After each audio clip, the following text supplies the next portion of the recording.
Muy buenas tardes, queridos amigos. Buenas noches, buen día, donde sea que se encuentren. Continuamos hoy con esta exquisita historia real biográfica de Yeshua, Jesús de Nazaret. Solo quiero señalar en relación al anterior video que espero que todos entiendan que la divinidad, Dios Padre, Yod-Heh-Vod-Heh, por el hecho de producir un hijo aquí en la carne, que sea un Dios, no significa que no lo sea, sino que vive el proceso en algún sentido para convertirse aquello a lo que está llamado a ser, pero no viene con todos esos poderes. Si fuese así, no habría sido necesario nacer a través de una familia, ya habría sido, simplemente se habría materializado en la carne. Y es otra idea, es acompañarnos a nosotros en la evolución de nuestra alma, porque todo esto tiene que ver con la evolución del alma del hombre. En ese sentido es que se manifestó el Mesías, Yeshua. Y ahora sí entremos derechamente en lo que es la segunda parte, y no se olviden, y agradezco que le pongan me gusta en este instante, si quieren comparten, pero me gusta para que por lo menos se distribuya un poquito más dentro de esta plataforma. Había dicho que el destino del alma de Yeshua antes del bautismo en el Jordán fue conocer la naturaleza humana en sus profundidades más oscuras. Y esto fue por el viaje que había hecho. Bueno, sigamos. Después de este viaje, Jesús de Nazaret regresó a su casa, donde había permanecido su padre. El padre murió por esa época, cuando Jesús de Nazaret tenía 24 años más o menos. Cuando Jesús regresó a casa, su alma aún estaba bajo la poderosa impresión de cómo los poderes demoníacos dominaban gran parte de lo que contenía la antigua religión pagana. Pero así como es cierto que ciertos niveles de conocimiento superior solo se pueden alcanzar sondeando las profundidades más oscuras de la vida, también en cierto sentido le sucedió a Jesús de Nazaret, en un lugar desconocido para mí. Cuando tenía 24 años aproximadamente, había mirado las infinitas profundidades del alma humana, había mirado las almas en las que se concentraba, por así decirlo, todo el dolor de la humanidad de aquellos tiempos. También estaba empapado de la sabiduría que atravesaba su alma como un hierro al rojo vivo, pero que también le impartía una facultad de clarividencia lo suficientemente poderosa como para mirar dentro de los mundos radiantes del espíritu. Y así, esta alma relativamente joven era capaz de leer las cosas del espíritu con una visión perspicaz y clara. Jesús de Nazaret se había convertido en alguien que miraba profundamente los misterios de la vida, más profundamente que cualquier hombre que hubiera vivido sobre la tierra hasta entonces. Nadie antes que él había sido capaz de presenciar hasta qué grado de intensidad puede alcanzar la miseria humana. Había visto la miseria en su forma más terrible, más concentrada. Había visto cómo los mismos ritos sagrados pueden evocar toda clase de demonios. En verdad, ningún ser humano sobre la tierra había contemplado jamás con tanta penetración toda esta miseria como Jesús de Nazaret. Nadie había sido capaz de una profundidad de sentimiento tan infinita cuando se enfrentaba a los poseídos por demonios. Ningún otro ser en la tierra estaba tan preparado como él para afrontar la pregunta: ¿cómo se puede poner fin a esta miseria? Así, Jesús de Nazaret no solo poseía la visión, el conocimiento que es la sabiduría, sino que en cierto sentido se había convertido en un iniciado a través de las experiencias de la vida misma. Esto llegó al conocimiento de ciertas personas que en aquellos días se habían reunido en una orden conocida ampliamente como la Orden de los Esenios. Los esenios eran personas que practicaban una especie de culto secreto y principios secretos en ciertos lugares de Palestina. Era una orden estricta y rigurosa. A quien deseaba ingresar en ella se le exigía pasar por un año como mínimo de estricta probación para demostrar con su conducta durante este periodo, con sus principios morales, con su obediencia en el culto a los supremos poderes del espíritu, con su sentido de la justicia y de la igualdad de los hombres, con su desprecio por los bienes terrenales y cosas por el estilo, que era digno de ser iniciado. Había una serie de grados por los que debía pasar, que conducían a esa vida esenia que se esforzaba por acercarse al mundo espiritual con cierta separación y distanciamiento del resto de la humanidad mediante una estricta disciplina monástica y reglas de limpieza a fin de que se pudiera purgar toda impureza tanto en el cuerpo como en el alma. Estos principios se expresaban en muchas reglas simbólicas de la orden. El desciframiento de la crónica Akasha ha demostrado que el nombre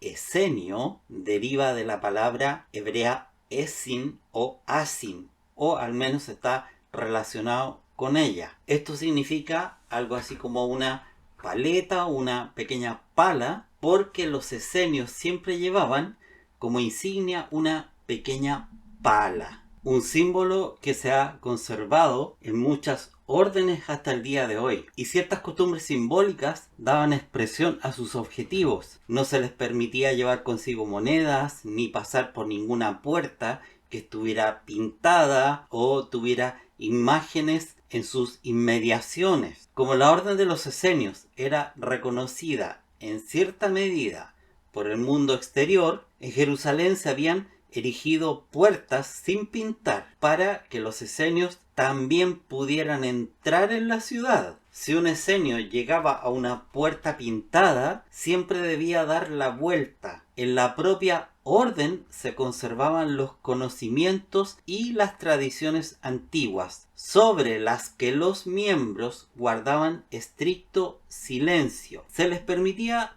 enseñar, pero solo lo que ellos mismos habían aprendido dentro de la orden. Todo aquel que entraba en la orden debía entregarle todas sus posesiones mundanas. En aquella época los esenios eran entre 4 y 5 mil, y gente de todas las partes del mundo conocido entonces acudía para dedicarse a la vida austera de la orden. Si poseían una casa lejos, en Asia Menor o incluso más lejos, siempre la donaban a la orden de los esenios, que en consecuencia se convertía en propietaria de pequeñas propiedades, casas, jardines e incluso extensos campos ampliamente dispersos por el país. No se aceptaba a nadie que no donara todo lo que tenía a la comunidad. Todo pertenecía a todos los esenios en común. Ningún individuo poseía nada para sí mismo. Una ley que en las condiciones de vida actuales parece extraordinariamente austera, pero que no por ello deja de ser comprensible. Era que un esenio podía utilizar los activos de la orden para ayudar a cualquiera que estuviera en necesidad, con excepción de los miembros de su propia familia. En Nazaret había un asentamiento esenio que había sido uno de esos dones. La orden de los esenios, por tanto, había caído bajo el control de Jesús de Nazaret. Al centro de la orden llegaron noticias de la profunda sabiduría que había penetrado en el alma de Jesús de Nazaret de la manera que se ha descrito. Especialmente entre los esenios más eminentes prevalecía una cierta actitud de ánimo. Con una especie de intuición profética decían: de entre los hombres que viven en este mundo debe surgir una nueva alma, una que será un Mesías. Por eso buscaban almas de sabiduría excepcional y se conmovieron profundamente al oír hablar de la sabiduría que había llegado a florecer en el alma de Jesús de Nazaret. No es de extrañar, por tanto, que sin obligar a Jesús de Nazaret a pasar por las pruebas de los grados inferiores, los esenios lo recibieran en su comunidad, no diré en la orden misma, como una especie de miembro externo, y que incluso los esenios más eruditos hablaran de los secretos sin reservas a este joven sabio. En la orden esenia, Jesús de Nazaret escuchó enseñanzas mucho más profundas sobre el saber secreto que las que había oído jamás de los escribas y doctores de la ley. También escuchó muchas cosas que ya habían brillado como iluminación en su propia alma, de la Bat Kol. Para decirlo brevemente, tuvo lugar un vivo intercambio de pensamientos entre Jesús de Nazaret y los esenios, y en su relación con ellos desde los 25 a los 28 años de vida e incluso más allá, llegó a saber casi todo lo que la orden esenia podía impartir, porque lo que no le fue comunicado a través de palabras se le reveló en todo tipo de impresiones clarividentes. Grandes e impresionantes impresiones clarividentes le llegaron a Jesús de Nazaret, ya sea dentro de la propia comunidad esenia o muy poco después en su casa de Nazaret, donde en una vida más contemplativa se entregó a lo que lo invadía desde fuerzas de las que los esenios no tenían ni idea, pero que él experimentaba en su alma. Una de estas experiencias, una de estas impresiones interiores, debe ser puesta de relieve con especial fuerza, porque puede arrojar luz sobre todo el curso de la evolución espiritual de la humanidad. Fue una gran y significativa visión a la que Jesús de Nazaret fue como transportado, en la que el Buda se le apareció como una presencia real. En efecto fue así. El Buda se le apareció a Jesús de Nazaret como resultado del intercambio de pensamientos con los esenios, y se puede decir con certeza que en ese momento tuvo lugar una conversación en el espíritu entre Jesús y Buda. Es posible, y además es necesario hoy, tocar estos profundos misterios de la evolución de la humanidad. En este diálogo con Buda en el espíritu, Jesús de Nazaret se dio cuenta de que el Buda decía algo así como: si mi doctrina, tal como es en realidad, tuviera que llegar a su plena realización, entonces todos los seres humanos tendrían que vivir la vida de los esenios. Pero eso no puede ser. Esa era la falacia de mi doctrina. Incluso los esenios solo pueden progresar separándose del resto de la humanidad. Su modo de vida no sería posible si no existieran otras almas humanas además de ellas. Si mi doctrina se cumpliera al máximo, todos los hombres tendrían que convertirse en esenios, pero eso no puede ser. Esta fue una experiencia trascendental que tuvo Jesús de Nazaret como resultado de su contacto con los esenios. Otra experiencia fue la de Jesús de Nazaret, que conoció a un hombre que en aquel tiempo era todavía joven, de casi su misma edad. La relación de este hombre con la orden de los esenios se había producido de una manera muy diferente, pero él tampoco era un esenio en el sentido estricto de la palabra. Este hombre, que vivía como una especie de hermano laico con la comunidad esenia, era Juan el Bautista. Durante el invierno, él, como los esenios, vestía ropas de pelo de camello, pero nunca había sido capaz de cambiar interiormente y por completo las doctrinas del judaísmo por las de los esenios. Sin embargo, como los principios practicados por los esenios y todo su modo de vida le causaron una profunda impresión, vivió la vida esenia como un hermano laico, se dejó estimular e inspirar por su relación con ellos y gradualmente llegó a ser todo lo que los evangelios narran de Juan el Bautista. Entre Jesús de Nazaret y Juan el Bautista tuvieron lugar muchas conversaciones. Sucedió un día, sé lo que significa narrar estas cosas de manera tan sencilla, pero nada puede disuadirme porque sé que deben ser contadas. Sucedió un día que mientras Jesús de Nazaret conversaba con Juan el Bautista, vio desaparecer la forma física de Juan el Bautista y le sobrevino la visión de Elías. Esta fue la segunda experiencia sobrecogedora en la comunidad de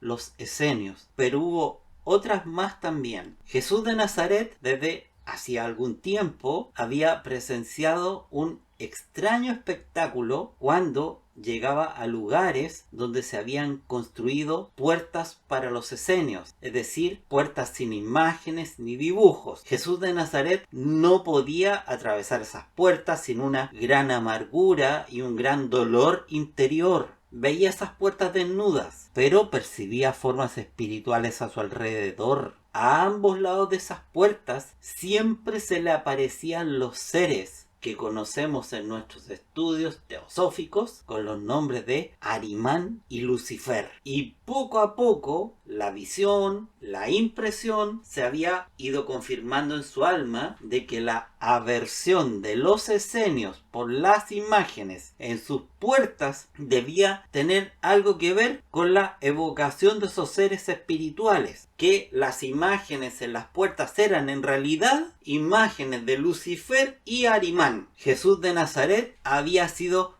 consciente de esto muchas veces. Quien experimenta tales cosas no se afana en pensar demasiado en ellas, pues son demasiado abrumadoras. Además, uno se da cuenta muy pronto de que los pensamientos humanos no pueden sondear sus profundidades, de que los pensamientos humanos no son capaces de acercarse a ellas. Pero las impresiones no solo se graban profundamente en el alma, sino que se convierten en parte de la vida misma del alma. Uno se siente como si estuviera ligado a la parte del alma en la que se han acumulado tales experiencias, ligado a las experiencias mismas, y las lleva consigo a lo largo de la vida. Así, Jesús de Nazaret había llevado consigo a lo largo de su vida las dos imágenes de Arimán y Lucifer que había visto en las puertas de los esenios. Al principio, el único efecto que esto produjo fue hacerle comprender que prevalecía un misterio entre estos seres espirituales y los esenios. Además, desde que Jesús de Nazaret había experimentado estas cosas, el entendimiento mutuo con los esenios no era tan fácil como lo había sido antes, porque había algo en su alma de lo que no podía decir palabra alguna a los esenios. Algo parecía faltar cuando conversaban juntos, porque siempre se interponía en su camino lo que había experimentado a las puertas de los esenios. Un día, después de una memorable conversación sobre elevados temas espirituales, cuando Jesús de Nazaret pasaba por la puerta del edificio principal de los esenios, aparecieron ante él las figuras que reconoció como Lucifer y Arimán, y vio a Lucifer y Arimán huyendo de la puerta del monasterio. Y una pregunta se hundió en su alma, no como si él mismo la estuviera formulando, sino como si se la estuvieran introduciendo en el alma con un poderoso poder elemental. ¿A dónde huyen estos seres? ¿A dónde huyen Lucifer y Arimán? Porque sabía que la misma santidad del monasterio esenio era responsable de su huida. Pero la pregunta ¿a dónde huyen? Se grabó en su alma y nunca lo abandonó. Durante las semanas siguientes estuvo con él a cada hora, más aún a cada minuto. ¿A dónde huyen Lucifer y Arimán? Esta fue la pregunta que ardió como fuego en su alma cuando, después de esa profunda conversación, atravesó la puerta principal del edificio esenio. Lo que hizo, bajo la impresión de esta pregunta, lo que había oído como la voz ahora cambiada del Bat Kol cuando cayó como muerto ante el altar del culto pagano, y el significado del suceso